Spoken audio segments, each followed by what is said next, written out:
Magkano to, par? 16.5. Sa mga interesado, PM nyo lang to, si Lester. Okay? Sa lahat ng pyesa, pati cellphone, pati G-Shock, pati lahat. JVT 2.4. Kasi tinan nyo, kumpara nyo dito, mas maliit yung tip niya. Ito, mas malaki. No? Ayun na nga pala yung buyer, si Tropa. Ayan. Yun o, sa kanya na mapupunta yan. Lalagay siya sa tahimik. Ako naman medyo mag-iingay na onte. Sasampala sa dino na naman. Puta. Suking pasyente to dito sa sa kwarto na to. Yo, what is up, guys?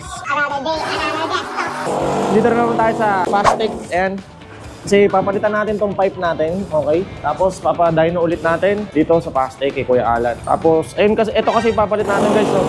Yan. Tawag dito sa pipe na to ay JVT 2.4. Kasi tinan nyo, kumpara nyo dito, mas maliit yung tip niya.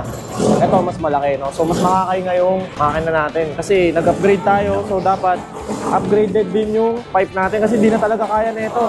So, gusto natin tahimik lang, hindi na nga pwede talaga ipilit. So, ayan.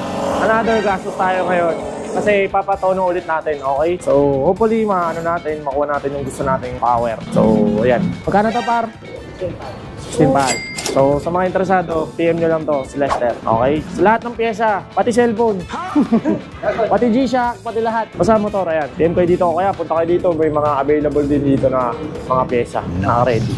So, ayan. Papadahin na ulit natin. Gestos na naman. Oo nga pala, guys, medyo maingay dito. Tsaka sobrang init talaga sa Pilipinas. Kaya tingnan yung tsura natin, lusaw na lusaw tayo. Galing pa tayo Las Piñas. So, tumakbo tayo dito sa Tondo, Manila. So, ito nga pala, guys. Ito, yung pipe na yan is mabibenta na natin yan for 5,000 pesos. So, papunta na dito yung bibili na mamaya na lang, baka ayaw na magpakilala. So, yan. Out na natin yan para pag nagdagastos natin dun sa idadino natin dito. Okay?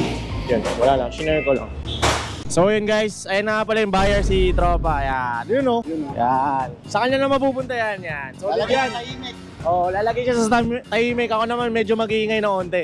Ito kasi yung pipe niya, yan. B3 yan, medyo maugong din yan. Solid din yan, tinan nyo, titanium. Tapos yan, binili niya yung SP2 natin na lalagay sa tahimik, si Tropa. Thanks. Salamat din. Okay. So ayun, tignan natin yung motor natin. Tignan naman natin dito yung motor natin. Ayan, kakabit na yun. Yung binudol sa atin na ito. Magkano na ako sa'yo? Nakakabit na yung pipe. Tapos idadino. Tapos yun na. Tapos na yung vlog. So ayan, ito yung takbo nung bago tayo magpalit ng pipe.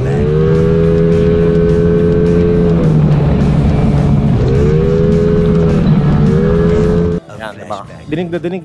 May nag-comment nga doon sakal na sakal daw yung pipe natin. So ayan, guys, ayan na. Salang na ni Boss Roelio. Among tunay, 01. Okay, yan. Sasampala sa dino na naman. Puta. Pasyente na. Suking pasyente to dito sa sa kwarto na to. Ayan o. Pakita natin yung eraser natin. Hey, flexing. Nilipat natin dito yan yung eraser natin na Super X. Para pwede flex kasi sayang na kung hindi makakikita. Yabang yun. Tapos yan. Tingnan natin kung mababago. Hindi, meron yan. May mababago dyan kasi may nagbago sa pyesa. Matik yan. So yan, excited na ako, guys. Gusto ko na yung tasting. Tasting racing na to. And guys, dito na naman tayo sa eksena na to. Dadino na naman. Pang-4 o pang-5 na ata natin beses na nagpapadino dito. Pero ayos lang kasi may gusto tayong mangyari sa motor natin. Ganun talaga, gagastos tayo. Siguro last na to. Last na siguro to. No, par, last na muna yan, no? Pag naayos na, nasatisfy ako, hindi na muna natin gagalawin yan. Balik tayo sa grind natin sa Joyride, okay? Namiss ko na rin talaga bumiyahe nung sunod-sunod, par. So yun, guys, nakapagpalit na tayo ng damit kasi sobrang lagkit natin kanina. Tingnan nyo kanina, diba? Sobrang lagkit natin. Nandito na tayo ngayon sa Dunkin Donuts sa may Barangka. Testing natin, pupunta tayo ng Marikina, okay? So, testing lang natin.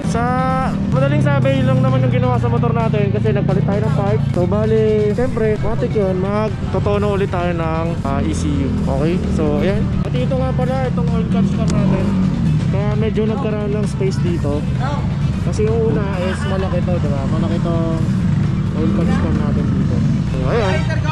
Tara, pakita ko na sa inyo kung anong nangyari at medyo parang wala naman ang bago sa ingay. Ganun pa rin. So ayun, front cam na lang gagamitin ko, kayo na bahala. Let's go. Dito tayo Marikina.